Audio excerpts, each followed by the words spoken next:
ఎన్నికల ప్రచార దూకుడు పెంచారు మిర్యాలగూడ బీజేపీ అభ్యర్థి కర్నాటి ప్రభాకర్.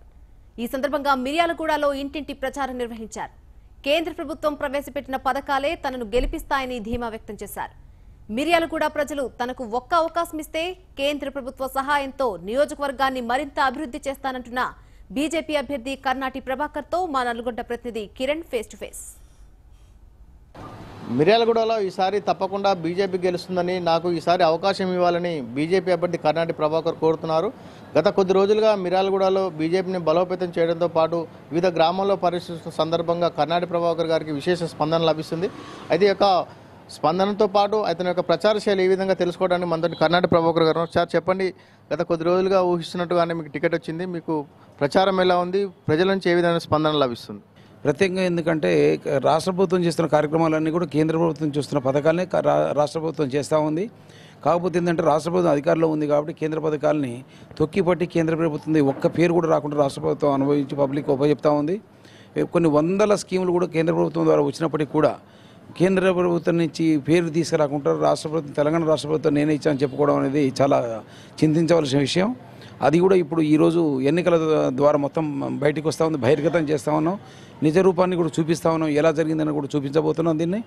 అదే కాకుండా ప్రత్యేకంగా నేను కర్నాటి ప్రభాకర్ నేను ఒక వాగ్దానం చేస్తూ ఉన్నాను, ఏ పరిస్థితుల్లో కూడా ఎక్కడ కానీ అవినీతికి అవకాశం కల్పించను, ఏ ఒక్క రూపాయి కూడా అవినీతి కల్పించను అని చెప్పి దైవ సాక్షిగా ప్రమాణం చేస్తూ కూడా పబ్లిక్ ఉపజెప్తున్నాను. ప్రతి పైసను కూడా అభివృద్ధికి అంకితం చేస్తాను నేను. కాబట్టి విశ్వసించండి, ఇంతమందికి ఎంతోమందికి అవకాశం ఇచ్చారు, ఒక్కసారి భారతీయ జనతా పార్టీకి ఇచ్చి చూడండి. మా ద్వారా జరిగే అభివృద్ధిని అంచనా వేయడానికి అందమైన చేతులు మేము అభివృద్ధి చూపిస్తామని చెప్పి మీకు ఘంటాపథంగా చెప్పగలుగుతున్నాం. ఇక్కడ పోటీ చేసిన టీఆర్ఎస్ కావచ్చు, మహాకూటమి కావచ్చు, మీకు పోటీగా భావిస్తున్నారు, అయితే మీకు గెలుపు సులభం అనుకుంటున్నారు? నా గెలుపు చాలా సులభం ఇది.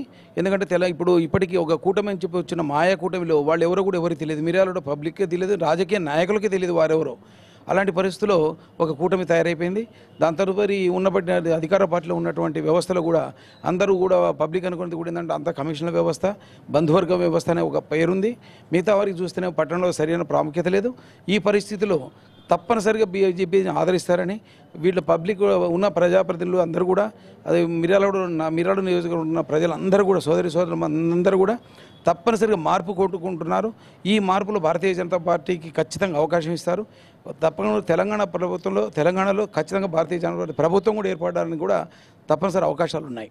అయితే బీజేపీ అభ్యర్థి ఒకటే చెప్తున్నారు, ఏదైతే రాష్ట్ర ప్రభుత్వంలో అమలవుతున్న సంక్షేమ పథకాలన్నీ కూడా కేంద్రం నుంచి వచ్చిన నిధులేనని, ఇక్కడ పోటీ చేసినటువంటి టీఆర్ఎస్ కావచ్చు, మహాకూటమి కావచ్చు, నాకు పోటీ కాదని, ఈసారి తప్పకుండా మిర్యాలగూడ ప్రజలు నాకు అవకాశం ఇచ్చినట్టయితే నియోజకవర్గాన్ని అభివృద్ధి చేస్తానంటున్నారు. కిరణ్, భారత్ న్యూస్.